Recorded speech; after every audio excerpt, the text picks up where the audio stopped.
मूसलाधार बारिश के कारण देहरादून में टपकेश्वर महादेव मंदिर के पास तमसा नदी का जलस्तर भी बढ़ गया है। कई घाट यहां पर पानी में डूब गए।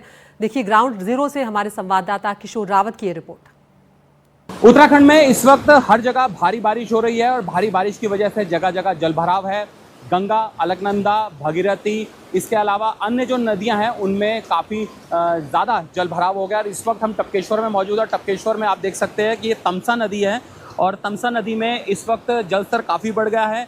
जो इसके पास घाट थे, ये यहाँ पर घाट था और यहाँ से थोड़ा नीचे की तरफ लोग स्नान करते थे, लेकिन ऊपरी इलाकों में जैसे बारिश हो रही है, बारिश की वजह से यहाँ पर तमाम जो घाट है वो भर चुके हैं। मौसम विभाग के मुताबिक उत्तराखंड में 5 अगस्त तक भारी बारिश का अलर्ट है और कई ज़िलों में ऑरेंज अलर्ट भी जारी किया है। और ऑरेंज अलर्ट की वजह से जो लगातार बारिश हो रही है उससे काफ़ी जगह सामान्य जनजीवन प्रभावित हुआ है।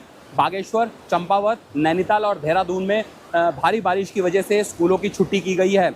हरिद्वार और ऋषिकेश की बात करें तो वहाँ पर गंगा उफान पर है। खतरे के निशान से बमुश्किल से वो 50 सेंटीमीटर नीचे बह रही है। और इसके अलावा जो तमाम जो घाट है वो डूब चुके हैं और उनको अलर्ट किया जा रहा है कि वो घाट के किनारे ना जाए, गंगा स्नान ना करें, क्योंकि नदी का जलस्तर लगातार बढ़ता जा रहा है।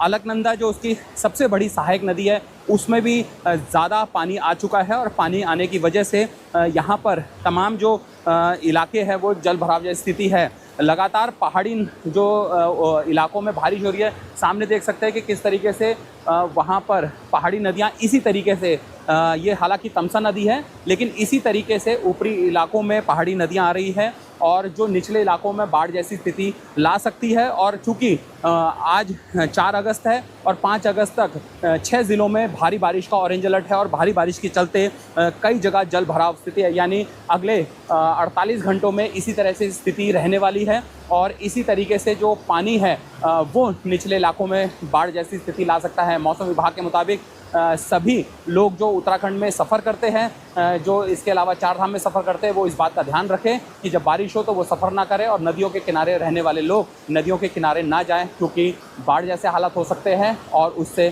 कहीं ना कहीं जान को खतरा हो सकता है। देहरादून से एनडीटीवी इंडिया के लिए किशोर रावत। तो उत्तराखंड के कई ऐसे इलाके हैं जो प्रभावित है और ये जो तस्वीरें आप देख रहे हैं ये धारचूला की तस्वीरें हैं जहां पर बादल फटा है। और धारचूला के सोबला गांव के पास थांगू नाले में ये बादल फटा है, जिसके बाद इस तरह से आप देखते हैं कि मलबा जो है वो बहता हुआ चला आ रहा है। और बादल फटने के बाद थांगू नली में ये सैलाब आया है। हालांकि राहत ये है कि किसी के भी हताहत होने की यहाँ पर खबर नहीं है, लेकिन यही वो वजह है जिसके चलते रास्ते प्रभावित होते हैं। एक ज़िले से दूसरे ज़िले का संपर्क यहाँ पर टूट जाता है। ये मलबा जिस तेज़ी से बहता हुआ आ रहा है, आप समझ सकते हैं कि ये जहाँ तक भी पहुँचेगा वहाँ रास्तों को ये प्रभावित करेगा, आवाजाही को प्रभावित करेगा। धारचूला की ये तस्वीरें हैं जहाँ पर सोबला गांव के पास थांगू नाले में बादल फटा है और उसके बाद इस तरह से सैलाब का दरिया जैसे मानो बहने लगा। तमसा नदी यहाँ पर लगातार उफान पर है देहरादून में और ये धारचूला की तस्वीरें आपको दिखा रहे हैं।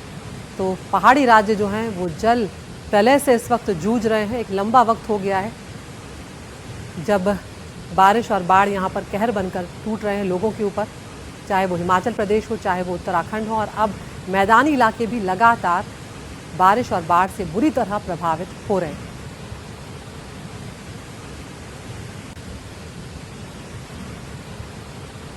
तो इस तरह से लोगों की जान पर भी संकट आ जाता है। और जिस तरह से भी हमारे सहयोगी किशोर रावत बता रहे थे कि लोगों से यहाँ पर सावधानी बरतने को लगातार प्रशासन कह रहा है। तो ये 4 तस्वीरें आपको उत्तराखंड की स्थिति बयां करने के लिए हम दिखा रहे हैं। धारचूला में किस तरह से बादल फटा है, देहरादून में आप देख सकते हैं तमसा नदी उफान पर है, बहाव कितना तेज़ है।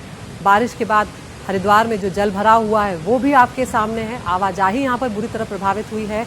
और अगली जो तस्वीर आप देख रहे हैं जहाँ पर नदी में लोग फंस गए, वो भी देहरादून की तस्वीरें हैं। और 3 लोग ये फंस गए थे जिन्हें एनडीआरएफ की टीम ने सुरक्षित बाहर निकाल लिया है और ये लोग बिल्कुल ठीक हैं, लेकिन सावधानी बरतने को लगातार कहा जा रहा है। जो लोग नदी के पास हैं वो लोग सुरक्षित स्थानों पर चले जाएं और जो लोग 4 धाम यात्रा के लिए जा रहे हैं वो देख लें पहले मौसम कैसा है, उसके बाद ही आगे की तैयारी करें।